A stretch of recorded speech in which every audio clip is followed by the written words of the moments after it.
Chapter 9. Summoning the 12, he gave them power and authority over all the demons and to heal diseases.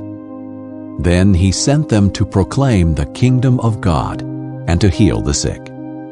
Take nothing for the road, he told them. No staff, no traveling bag, no bread, no money, and don't take an extra shirt.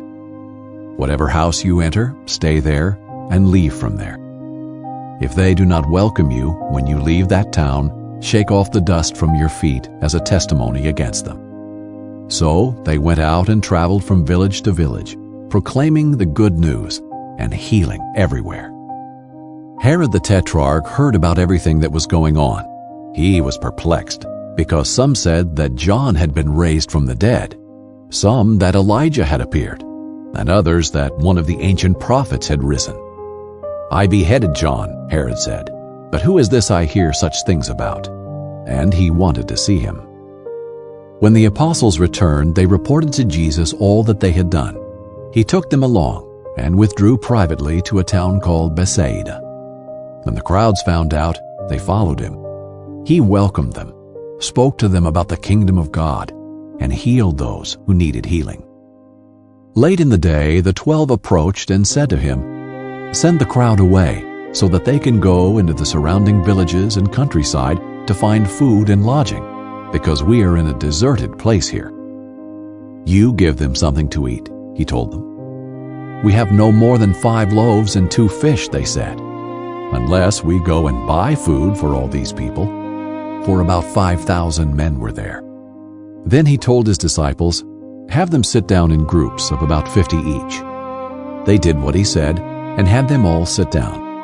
Then he took the 5 loaves and the 2 fish, and looking up to heaven, he blessed and broke them.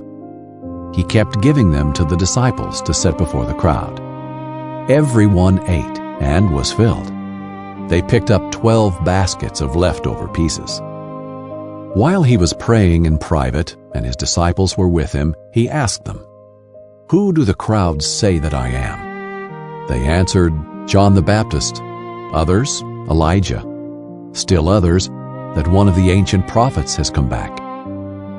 "But you," he asked them, "who do you say that I am?" Peter answered, "God's Messiah." But he strictly warned and instructed them to tell this to no one, saying, "It is necessary that the Son of Man suffer many things, and be rejected by the elders, chief priests, and scribes, be killed, and be raised the 3rd day." Then he said to them all, "If anyone wants to follow after me, let him deny himself, take up his cross daily, and follow me. For whoever wants to save his life will lose it, but whoever loses his life because of me will save it. For what does it benefit someone if he gains the whole world and yet loses or forfeits himself? For whoever is ashamed of me and my words, the Son of Man will be ashamed of him when he comes in his glory and that of the Father and the holy angels. Truly I tell you, there are some standing here who will not taste death until they see the kingdom of God." About 8 days after this conversation, he took along Peter, John, and James and went up on the mountain to pray. As he was praying, the appearance of his face changed, and his clothes became dazzling white. Suddenly, 2 men were talking with him, Moses and Elijah. They appeared in glory and were speaking of his departure, which he was about to accomplish in Jerusalem.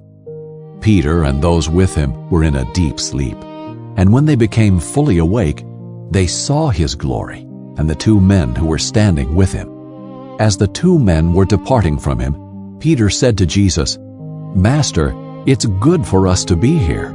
Let's set up 3 shelters, one for you, one for Moses, and one for Elijah," not knowing what he was saying.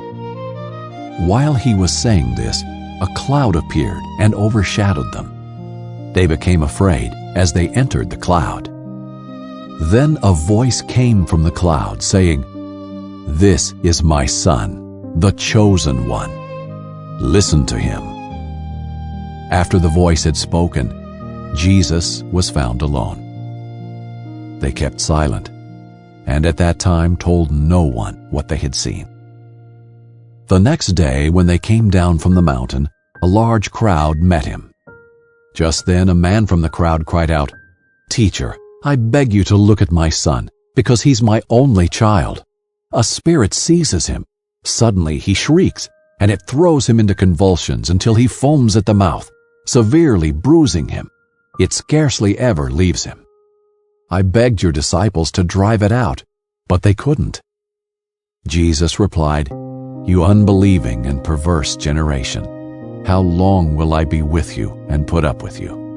Bring your son here." As the boy was still approaching, the demon knocked him down and threw him into severe convulsions. But Jesus rebuked the unclean spirit, healed the boy, and gave him back to his father. And they were all astonished at the greatness of God. While everyone was amazed at all the things he was doing, he told his disciples, "Let these words sink in. The Son of Man is about to be betrayed into the hands of men." But they did not understand this statement. It was concealed from them, so that they could not grasp it, and they were afraid to ask him about it. An argument started among them about who was the greatest of them. But Jesus, knowing their inner thoughts, took a little child and had him stand next to him. He told them, "Whoever welcomes this little child in my name welcomes me, and whoever welcomes me welcomes him who sent me. For whoever is least among you, this one is great."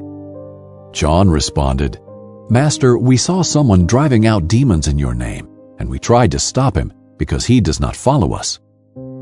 "Don't stop him," Jesus told him, "because whoever is not against you is for you." When the days were coming to a close for him to be taken up, he determined to journey to Jerusalem. He sent messengers ahead of himself, and on the way they entered a village of the Samaritans to make preparations for him. But they did not welcome him, because he determined to journey to Jerusalem. When the disciples James and John saw this, they said, "Lord, do you want us to call down fire from heaven to consume them?" But he turned and rebuked them, and they went to another village. As they were traveling on the road, someone said to him, "I will follow you wherever you go." Jesus told him, "Foxes have dens, and birds of the sky have nests, but the Son of Man has no place to lay his head." Then he said to another, "Follow me." "Lord," he said, "first let me go bury my father." But he told him, "Let the dead bury their own dead, but you go and spread the news of the kingdom of God." Another said, "I will follow you, Lord, but first let me go and say goodbye to those at my house." But Jesus said to him, "No one who puts his hand to the plow and looks back is fit for the kingdom of God."